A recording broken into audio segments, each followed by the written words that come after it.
네, 여러분 안녕하십니까? 원브레인 TV의 지식 소믈리에 작가 서가산입니다.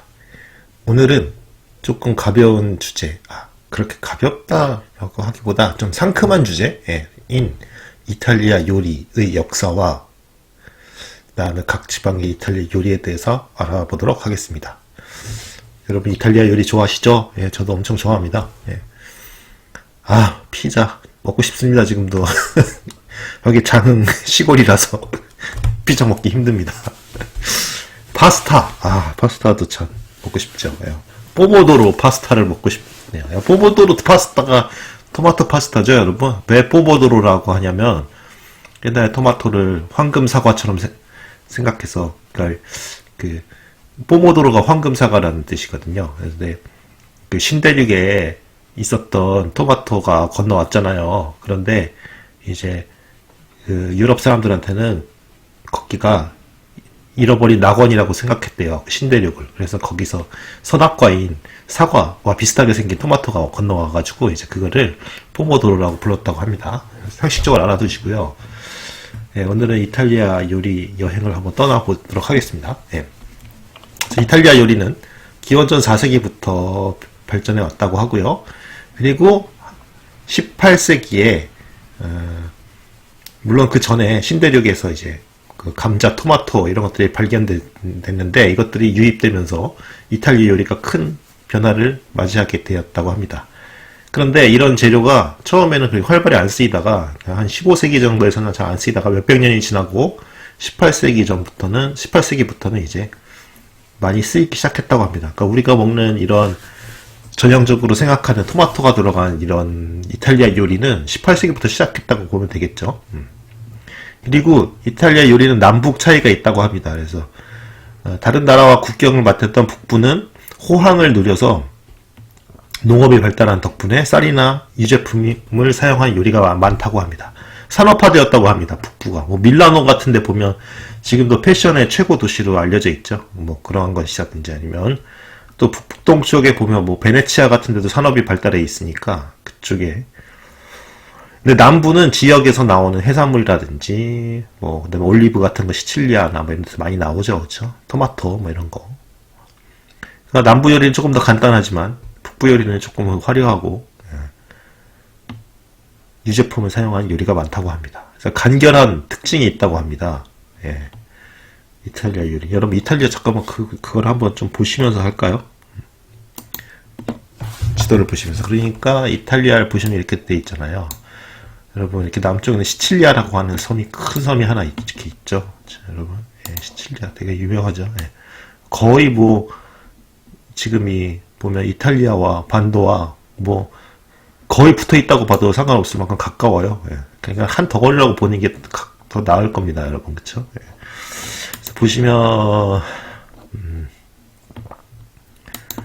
그래서 보시면 여기 이 북부지방에 보면 이렇게 알프스 산맥이 이렇게 피렌체 산맥인가? 그러니까 네, 산맥이 이렇게 있으니까 여러분 이게 피에몬테 지방.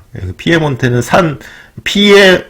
피에가 발이란 뜻이고 몬테가 산이란 뜻이거든요. 그러니까 산 아래 이 피에몬테 지방 여기는 이런 데가 이제 발달해 있다는 거죠, 여러분. 그 뭐지? 음식 문화가 밀라노 뭐 이런데 베르가모 뭐 이런데 그쵸? 이렇게 이런데 베네토 지방에 여기 보면 베니스 이런데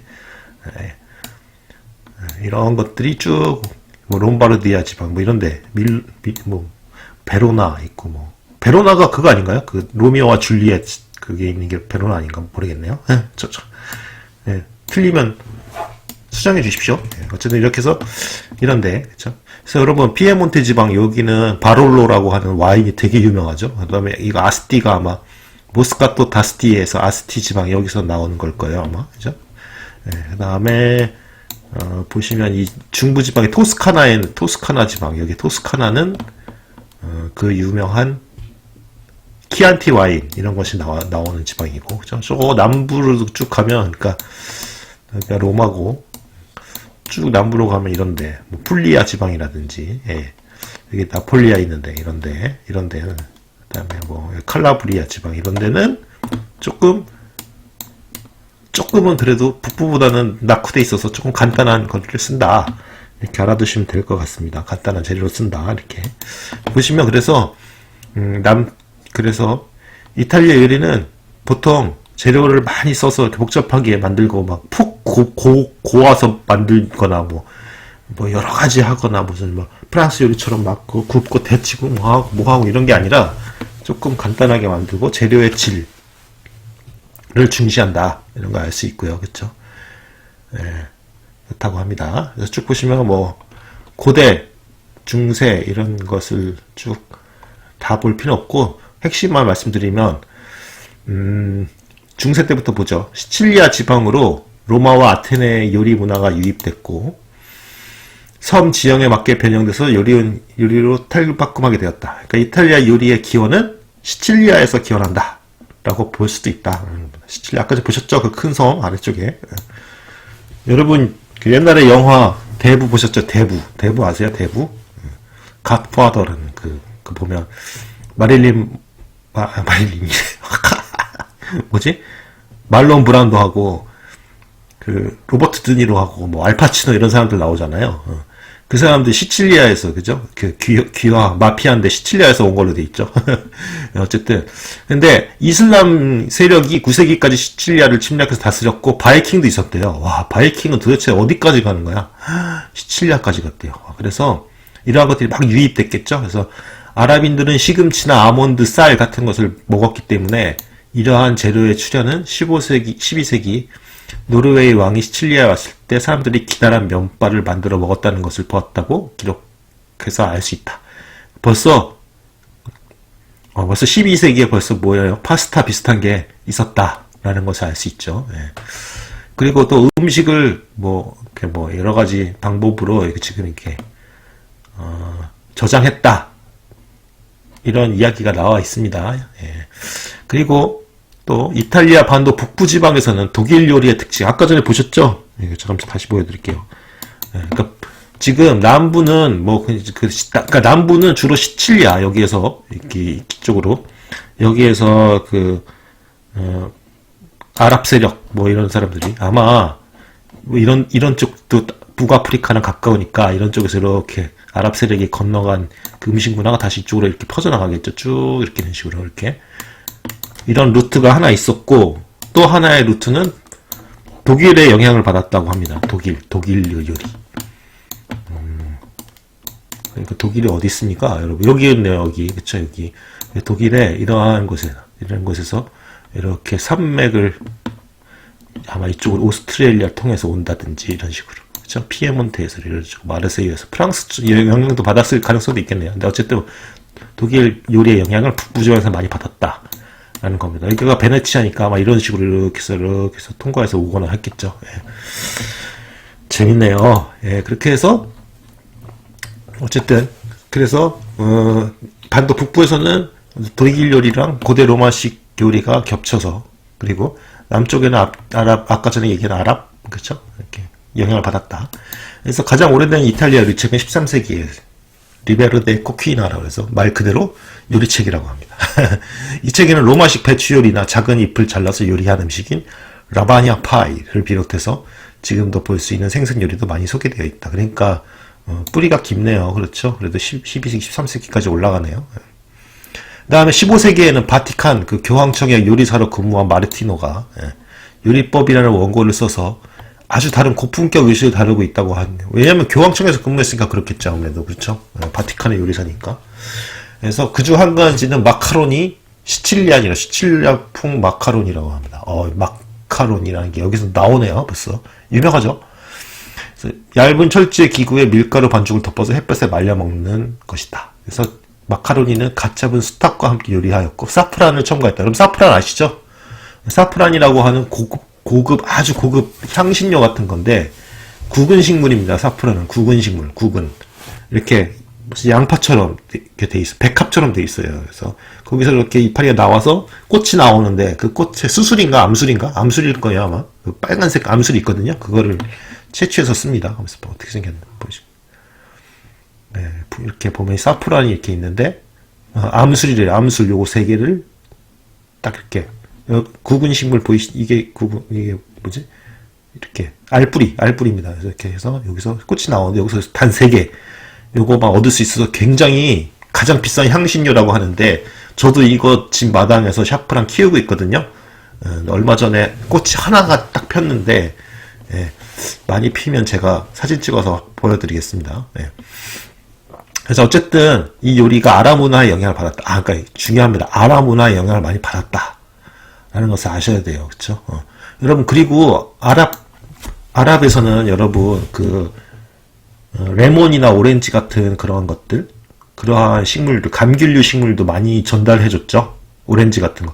여러분 오렌지가 아랍 말이에요. 오렌지가 영어로 알고 있지만 오렌지가 아랍어입니다. 아랍어. 그래서 스페인에 보면 알람브라 궁전이라고 해서 스페인의 그라나다 지방에 무슬림들, 아랍인들이 무어인이라고 그러죠. 침략해가지고 왕국을 세웠거든요. 예, 그럴 때 대량으로 감귤나무를 가져갔단 말이에요. 예, 그래서 이게 아랍에서 왔다는 거 알아두세요. 그리고 오렌지는 아랍어입니다, 여러분. 오렌지, 샤베트 이런 단어들은 여러분 아랍어예요, 아랍어.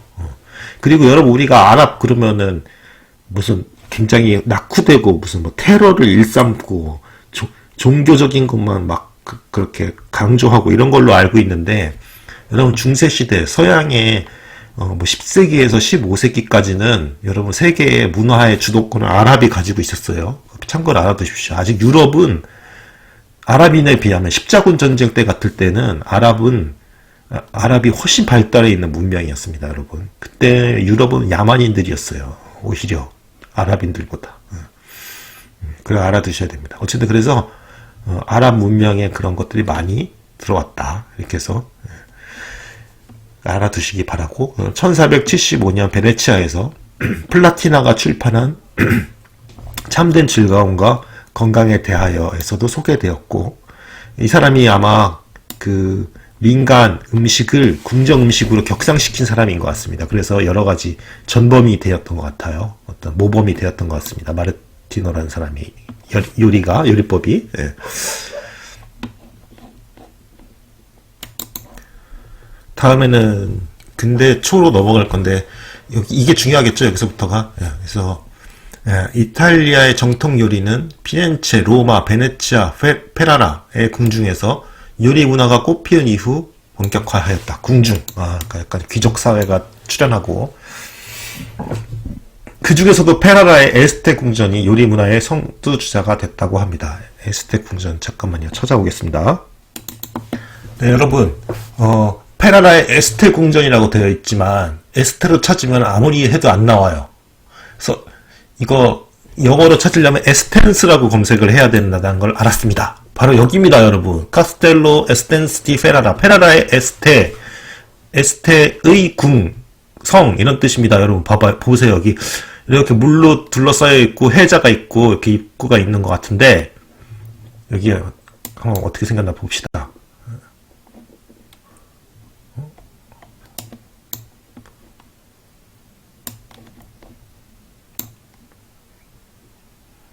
와, 기대됩니다. 예, 여기가 이탈리아 음식 문화의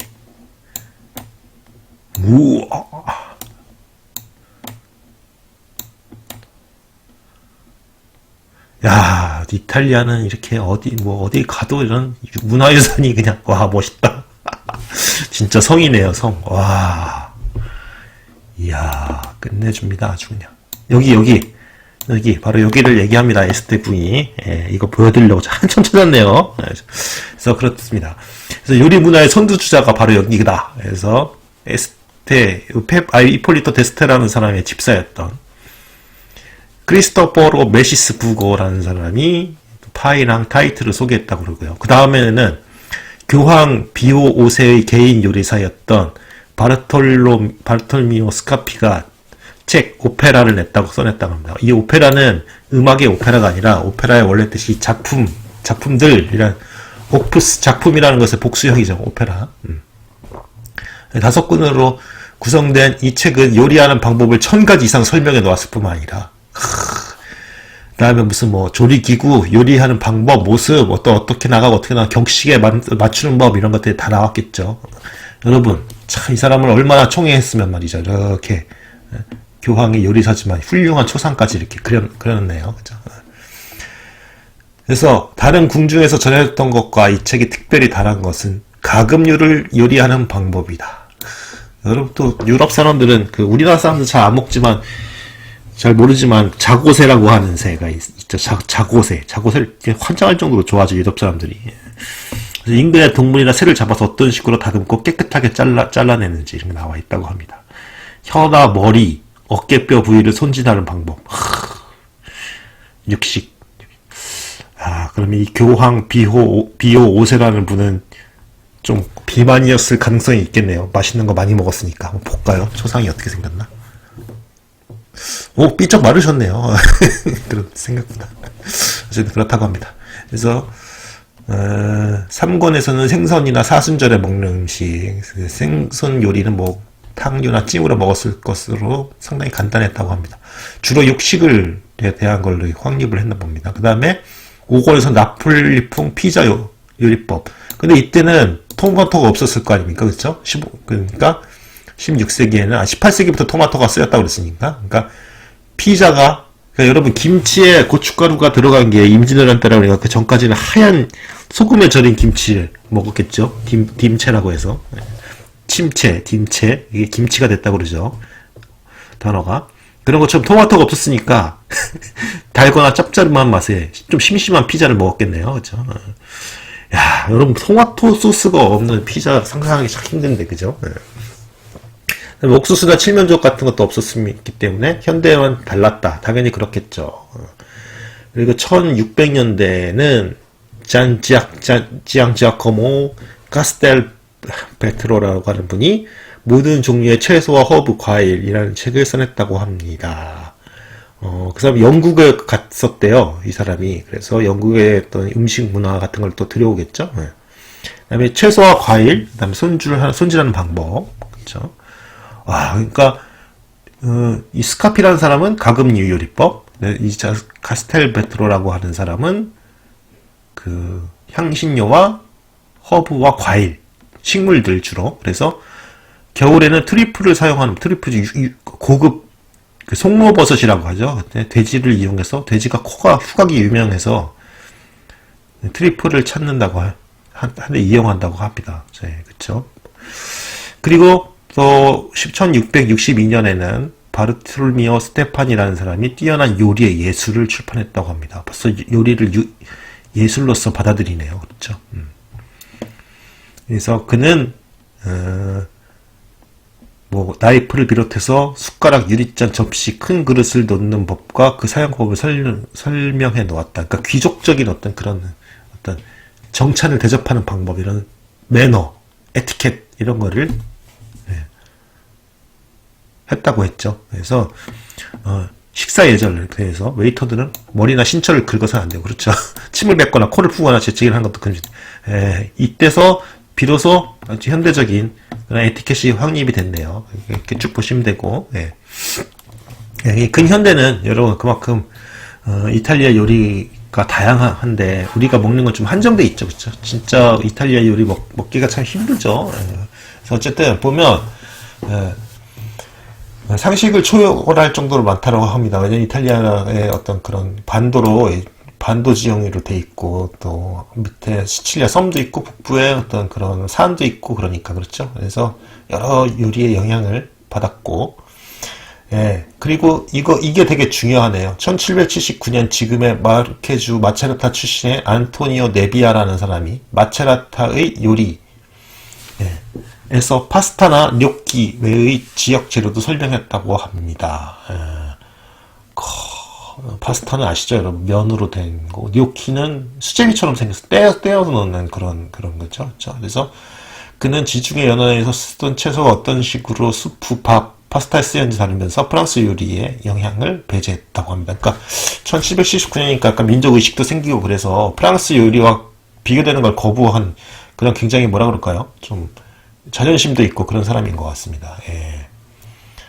네. 그래서 그 다음에 그 1779년, 1773년 정도에 여러 빈센초 코라도 궁중요리 이런 데서 이러한 사람들이 기록한 것들을 보면 이거네. 드디어 토마토가 나오기 시작하네요. 18세기 말에서야 토마토가 자리매김했다. 이거 굉장히 중요한 정보입니다. 그렇죠? 이거 중요한 정보네요. 예. 잠시만요. 이거는 여러분들 기억해 두시고요. 토마토가 어떤 식으로 자리매김했는지.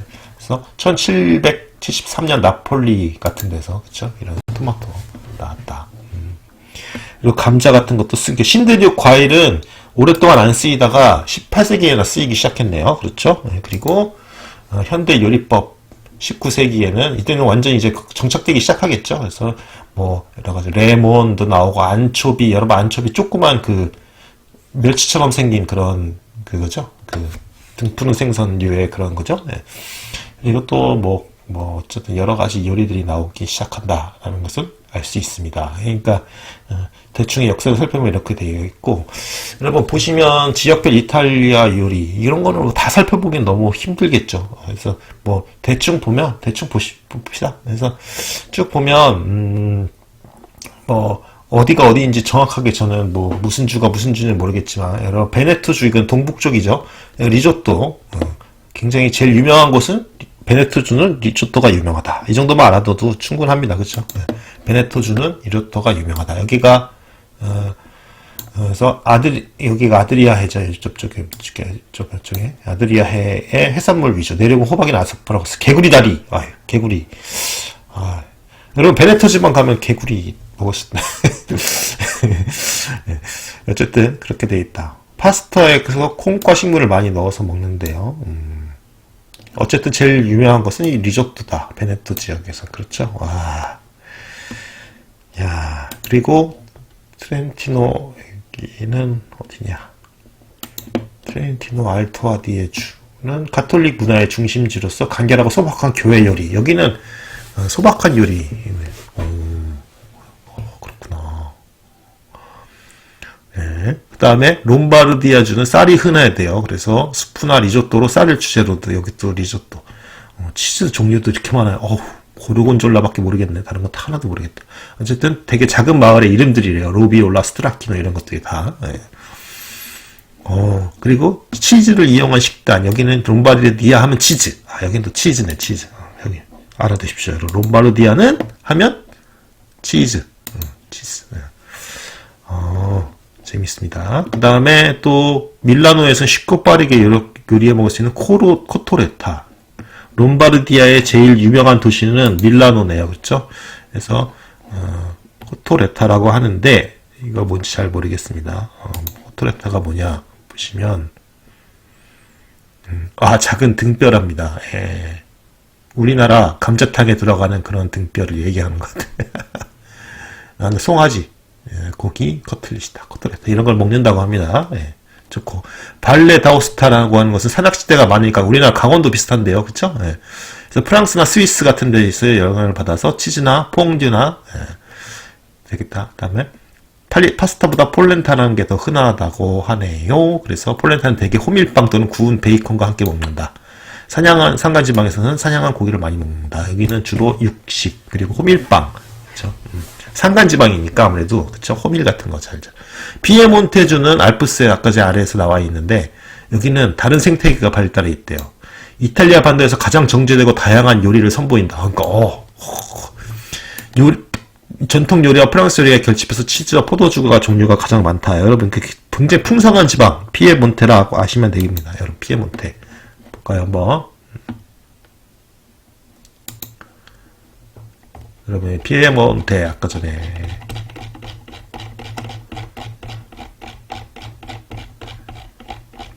여기. 어이구.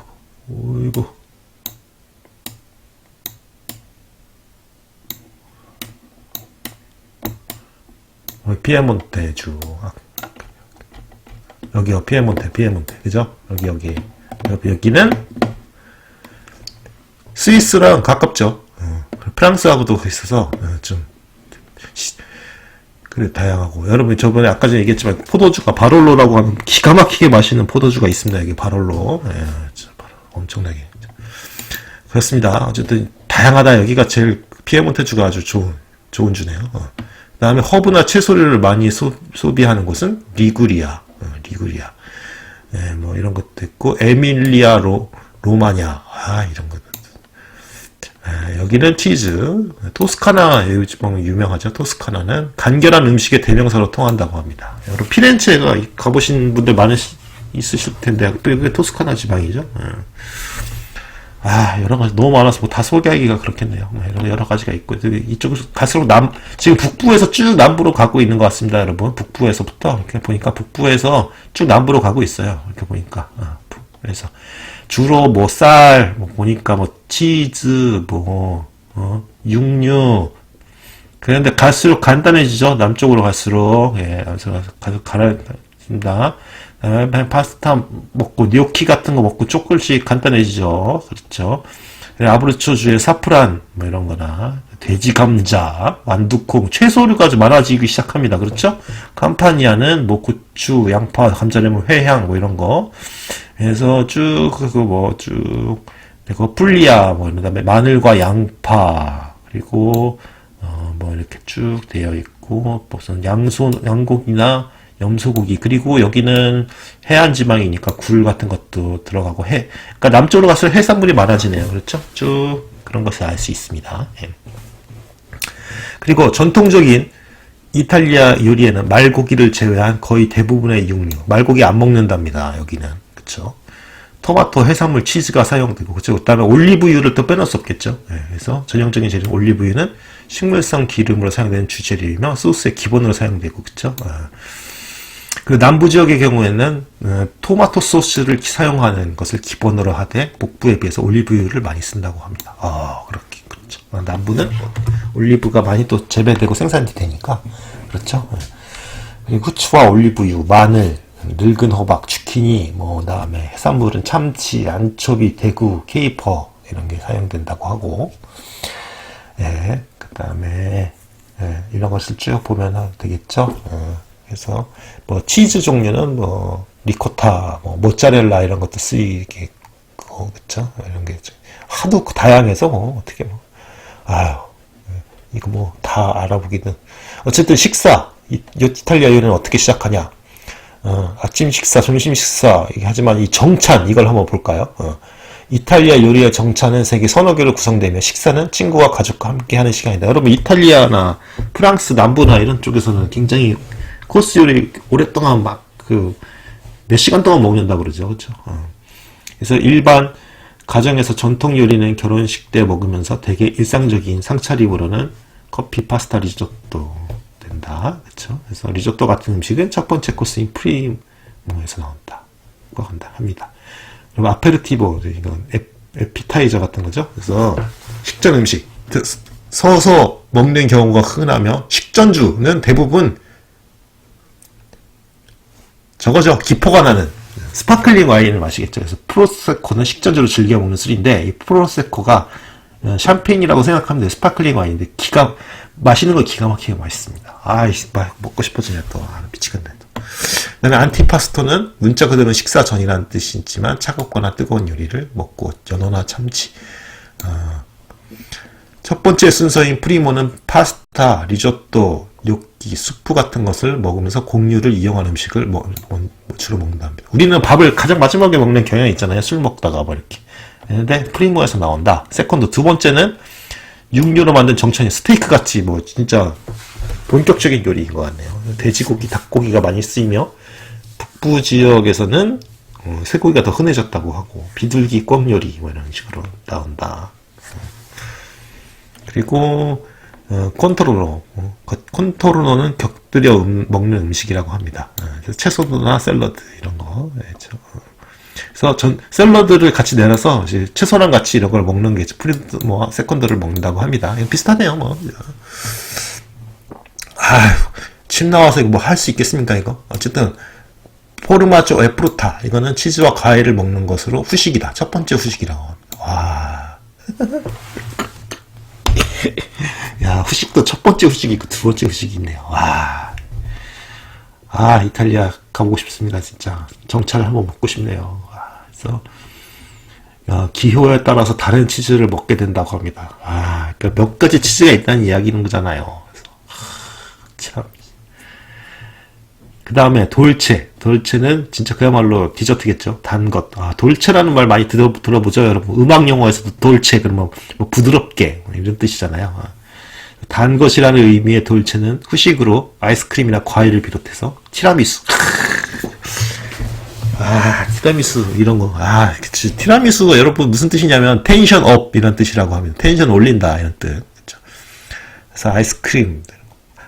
아, 뭐 이탈리아 친구 한 명 사귀어서 좀 초대를 해야 되겠네. 그 다음에, 파스티체리아는 단 과자를 해서 돌체와 식사의 일부로 구별할 수 있는데, 사서 먹다. 그 다음에, 식후에 술을 마는 식후주, 디저스티보. 그죠. 되게 레몬 맛이 강한 술을 주로 먹는다. 여러분, 그라파라는 술 아십니까? 그라파? 포도 찌꺼기로 만든 단 증류주가 있거든요. 아, 그런 거 맛있죠. 그라파라는 술. 제가 그라파라는 술 굉장히 좋아합니다. 우리나라에서 구하기 힘들어요. 예. 어쨌든 그렇다고 하고, 음료는 또, 커피 하면 또 에스프레소. 아, 저 이탈리아. 여러분, 에스프레소 탁, 보면 카페에서 한 잔 탁 마시잖아요. 자, 여러분.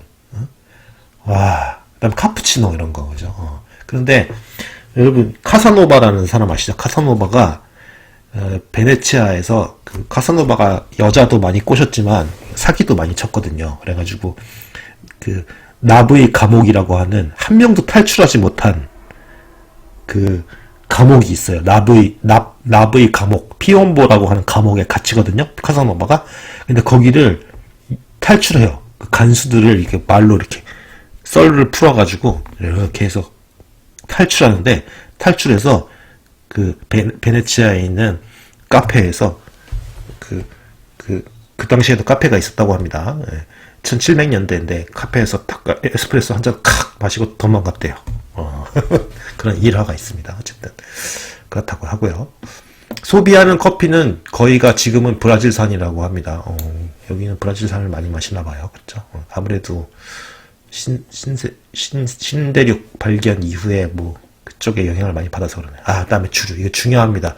여러분, 이탈리아는 포도주, 와인 없으면 못 사는 나라죠. 와인, 여러분, 와인.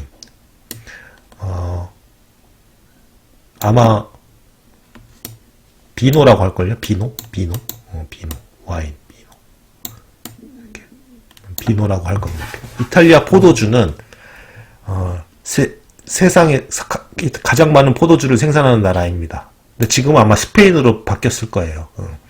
소비도 많이 하고 수출에서도 독보적이죠. 저는 이탈리아 와인 좋아해요. 이탈리아 음식 먹을 땐 반드시 이탈리아 와인을 마시는데, 어쨌든 그렇게 하는데, 그래서 이탈리아에서 증류되는 포도주의 자체 생산량은 신대륙 전체를 앞지른다. 이거는 그러니까 여러분, 와인을 증류하는 그 증류주를 꼬냑이라고 그러죠. 꼬냑. 이런 거, 꼬냑. 브랜디가 엄청 많이 생산된다고 합니다. 20개 지방마다 포도주는 그 특성이 천차만별이며 극과 극입니다. 그렇습니다. 달라요, 완전히. 그래서 DOC나 DOCG라고 하는 그런 등급이 있어요. DOCG는 프랑스에 보면 AOC랑 비슷한 거예요. 그죠? 생산지를 통제하는 거야. 그러니까 예를 들어서, 어떤 지방에 있는데, 이탈리아 어떤 지방의 와인이 어떤 지방이랑 와인이랑 섞어서 하면 순수성이 떨어지잖아요. 품질의 어떤 관리의 차이가 통제를 못하게 되고, 그러니까 정부에서 DOCG 등급을 받은 와인은, 어느 정도 좋은 와인으로 이렇게 품질 보증이 되는 거죠. 그렇죠?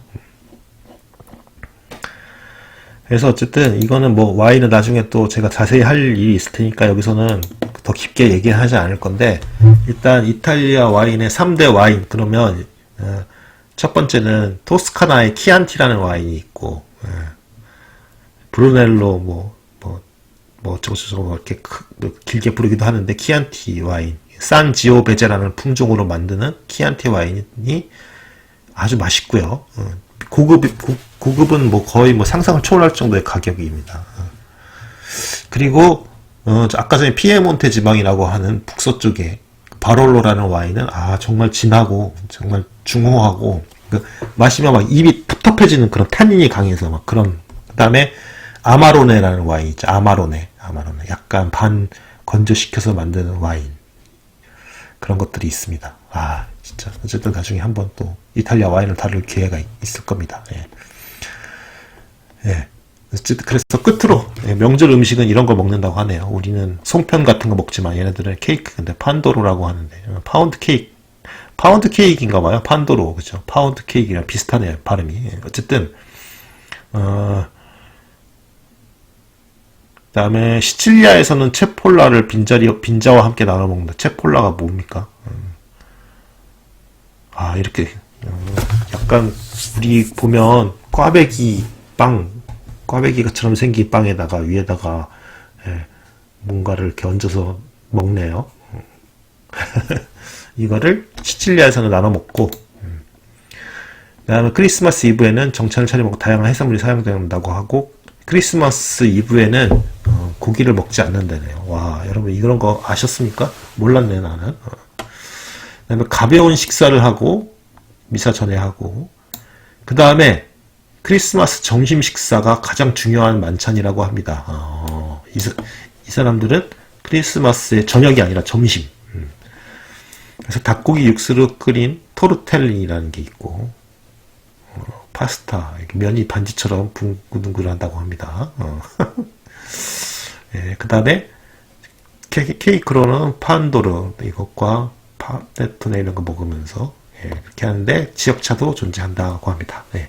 이상으로 이탈리아의 음식에 대한 이야기를 대충 살펴봤는데도 지금 거의 뭐 35분 이상을 했네요. 그만큼 다양하다는 얘기죠. 그러니까 미식가 분들은 이탈리아에 가면 뭐 하루 이틀 머물러서는 이탈리아 음식을 안다고 얘기할 수가 없겠네요. 남부에도 갔다가 북부에도 갔다가 그렇게 해서 다양한 음식과 포도주 먹고, 그쵸? 포도주 마시면서 진짜 한번 꼭 한번 해보고 가보고 싶습니다. 저도. 예. 그래서 저는 이 리뷰를 하면서 이제 배고픔을 안고 마치도록 하겠습니다. 다음에 더 좋은 정보로 찾아뵙겠습니다. 좋아요와 구독 부탁드리고요. 네, 감사합니다. 서가산이었습니다.